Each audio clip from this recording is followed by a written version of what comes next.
আসসালামু আলাইকুম, আমি ডাক্তার Anhar Rahman, laparoscopy and hepatobiliary pancreatic surgeon, consultant হিসেবে আসবি সেন্ট্রাল হসপিটাল লিমিটেড, ধানমন্ডি, ঢাকাতে।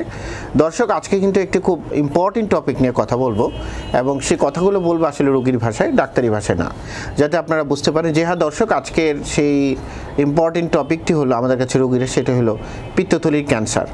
শুনলে অবাক হলেও কিন্তু বাংলাদেশে পিত্তথলি ক্যান্সার কিন্তু অনেক রোগী আমাদের কাছে আসে এবং এটা কিন্তু একটা বলবো সাইলেন্ট কিলার। সাইলেন্ট কিলার মানে হচ্ছে যে নিঃশব্দে আপনাকে মৃত্যুর দিকে নিয়ে যাবে, আপনি বুঝতেও পারবেন না। জি হ্যাঁ দর্শক, পিত্তথলির আমরা আগেই জানি যে পিত্তথলি বলতে কি বোঝায়, যে একটা থলের মতো জিনিস যেটা আমাদের লিভারের সাথে বা যকৃতের সাথে অ্যাটাচ থেকে পিত্ত রস বহন করে। পিত্ত রস কিন্তু তৈরি হয় লিভারে। এই পিত্তথলির পাথর সম্পর্কে কিন্তু আমরা জানি দর্শক, যে পিত্তথলিতে পাথর হয়, পিত্তথলির অপারেশন করি, কিন্তু পিত্তথলির ক্যান্সার হলে সেই রোগীগুলা কীভাবে বুঝতে পারে এবং সেই রোগীগুলা আর চিকিৎসাই বাকি। দর্শক, খুবই দুঃখের সাথে জানাচ্ছি, পিত্তথলির যে ক্যান্সারের রোগীগুলো আমাদের কাছে আসে, আসলে দুইভাবে আমাদের কাছে আসে, যেটা আমরা প্র্যাকটিক্যালি পাই। একটি আসে হলো ইনসিডেন্টাল ফাইন্ডিং, অর্থাৎ দেখা গেল রোগী পিত্তথলি পাথরের জন্য অপারেশন করলো, করার পরে তার বায়োপসি করলো, হিস্টোপ্যাথোলজি করার পরে তার পিত্তথলি ওয়ালের মধ্যে ক্যান্সার চলে আসলো।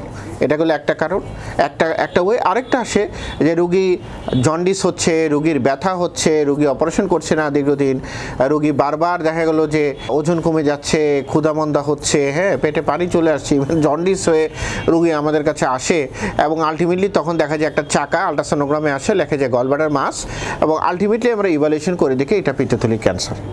খুবই একটা ভয়ঙ্কর অবস্থা। আসলে পিত্তথলি ক্যান্সার যখন ছড়িয়ে যায় বা আপনার স্টেজ লিভারের মধ্যে ঢুকে যায় ক্যান্সারগুলো বা ছড়িয়ে যায় পেটের মধ্যে, তখন কিন্তু আলটিমেটলি ফেট খুব খারাপ। এবং আমি এটা নিয়ে অনেক ভিডিও করেছি যে পিত্তথলি ক্যান্সারের রোগীগুলোর কিন্তু আসলে সবচেয়ে খারাপ ক্যান্সার বডির মধ্যে, যার কেমোথেরাপি খুব একটা কাজ করে না বা ইমিউনোথেরাপিও চলে আসে রিসেন্ট, কিন্তু খুব একটা কাজ করে না। অ্যাডভান্স স্টেজে রোগীর কিন্তু বলতে গেলে সার্ভাইভাল যে আমরা আয়ু বলি বড় জোর 1 থেকে 1.5 বছর। সুতরাং এই বিষয়ে আমাদের সচেতন হওয়া প্রয়োজন। তাহলে আপনি কীভাবে বুঝবেন যে পিত্তথলি ক্যান্সারের কারণগুলো কি? পিত্তথলি ক্যান্সারে কিন্তু অনেক কারণ রয়েছে, তার মধ্যে অন্যতম যে কারণগুলো রয়েছে সেটা আমরা বলতে পারি যে পিত্তথলি পলিপ থেকে পিত্তথলি ক্যান্সার হয়, জেনেটিক কজ। এবং আরেকটা হলো যে পিত্তথলি পাথর। জি হ্যাঁ, শুনে অবাক হবেন যে পিত্তথলি পাথর কিন্তু পিত্তথলি ক্যান্সারের আরেকটা অন্যতম কারণ। সুতরাং এই রোগীগুলা কিন্তু যাদের পিত্তথলি পাথর আছে তাদেরকে বলে অপারেশন করে ফেলেন। দীর্ঘদিন থাকলে গবেষণায় দেখা গেছে পিত্তথলি পাথর থাকলে সেখান থেকে ক্যান্সার হওয়ার সুযোগ তৈরি হয়। তাহলে আমরা এই যে পিত্তথলি ক্যান্সার রোগীরা যখন আমাদের কাছে আসে, তখন আমরা তাকে কিন্তু ইভ্যালুয়েশন করি।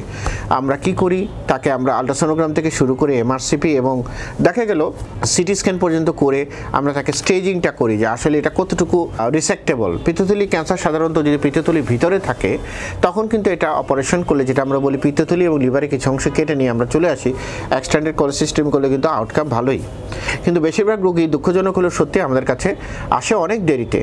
কারণ তাদের বেশিরভাগ রোগীর কিন্তু প্রথম দিকে পিত্তথলি ক্যান্সার যখন থাকে ব্যথা থাকে না, রোগী বুঝতে পারে না, রোগীর ওজন কমে যায়, রোগীর দেখা গেল যে ক্ষুধামন্দা থাকে, এবং রোগীগুলা কিন্তু যখন আমাদের কাছে আসে তখন দেখা যায় যে রোগীর জন্ডিস হয়ে গেছে, তখন আমাদের কাছে জন্ডিস নিয়ে প্রেজেন্ট করে।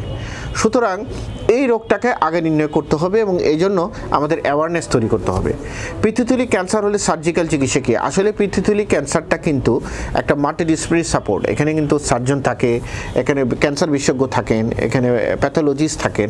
আসলে পিত্তথলি ক্যান্সার হলে আমরা আগে ইভ্যালুয়েশন করি যে এটা কিউরেটিভ না এটা পেলিয়েটিভ। অর্থাৎ কিউরেটিভ বলতে বুঝি আমরা পিত্তথলি ক্যান্সারটা কেটে লিভার অংশ কেটে নিয়ে চলে আসলাম এবং পরবর্তীতে আমরা ক্যান্সার বিশেষজ্ঞের কাছে পাঠিয়ে দিলাম, রোগীর রোগ মুক্তির সম্ভাবনা অনেকটাই ভালো। পেলিয়েটিভ বলতে বোঝায় রোগীর সিমটমটাকে কমিয়ে দেওয়া। দেখা গেলো রোগীর জন্ডিস নিয়ে আমাদের কাছে প্রেজেন্ট করলো, তার জন্ডিসটা আমরা কীভাবে কমাতে পারি, এটা একটা পদ্ধতি সার্জারির মাধ্যমে করা যায় অথবা রেডিওলজিক্যাল ইন্টারভেনশনের মাধ্যমে করা যায়। রোগী কয়েকদিন পর খেতে পারে না, খাদ্যনালী পেঁচিয়ে যায় অথবা পাকস্থলীর সাথে জোড়া লেগে যায়, তখন আমরা একটা বাইপাস করে দিয়ে আসি। এবং এই পেলিয়েটিভ সার্জারিতে রোগ মুক্তি বলতে গেলে রোগীটাকে আমরা পেইনলেস বা পেলিয়েটিভ সিমটমলেস করার চেষ্টা করি, কিন্তু রোগী যে রোগ সে পেটের মধ্যে থেকে যাবে। আলটিমেটলি আমরা কেমোথেরাপি বা অন্যান্য চিকিৎসার জন্য ইমিউনোথেরাপি দিয়ে আমরা ক্যান্সার বিশেষজ্ঞের জন্য পাঠাই। দর্শক, একটি কথা বলবো যে পিত্তথলি ক্যান্সার কিন্তু খুবই একটি ভয়ানক ব্যাধি, ভয়ানক ক্যান্সার, নীরব ক্যান্সার, নীরব ঘাতক আমি বলবো। কারণ হলো এই রোগীগুলা যখন আমাদের কাছে প্রেজেন্ট করে খুবই লেটলি আসে, আর বেশিরভাগ টাইমই সিমটমলেস থাকে। আর রোগীর যখন সিমটম হয়, ব্যথা হয়, তখন রোগীগুলো ইভ্যালুয়েশন করে দেখা যায় যে আসলে কিউরেটিভ সার্জারি করার অপশনটা কম। সুতরাং যে কোনো আল্ট্রাসোনোগ্রামে যদি গলব্লাডার মাস পান অথবা দেখা গেলো পিত্তথলির দেয়ালটা অনেক মোটা, মানে আল্ট্রাসোনোগ্রামে বলবে, তখন আপনারা দেরি না করে হ্যাপাটোবিলিটি সার্জন অথবা অনকোলজিস্ট তার কাছে দেখা করবেন, অথবা আপনি গ্যাস্ট্রোএন্টারোলজিস্টের কাছে দেখা করে দ্রুত চিকিৎসা নেওয়ার জন্য চেষ্টা করবেন। শুধুই দর্শক, আপনাদের যদি এই রোগ সম্পর্কে আরও বিস্তারিত জানতে চান অথবা চিকিৎসার সহায়তা পেতে চান, ভিডিও ডেসক্রিপশনের নিচে আমার মোবাইল নাম্বারটি আছে এবং আমার হাসপাতালের অ্যাড্রেসটি, চেম্বারের অ্যাড্রেসটি দেওয়া আছে।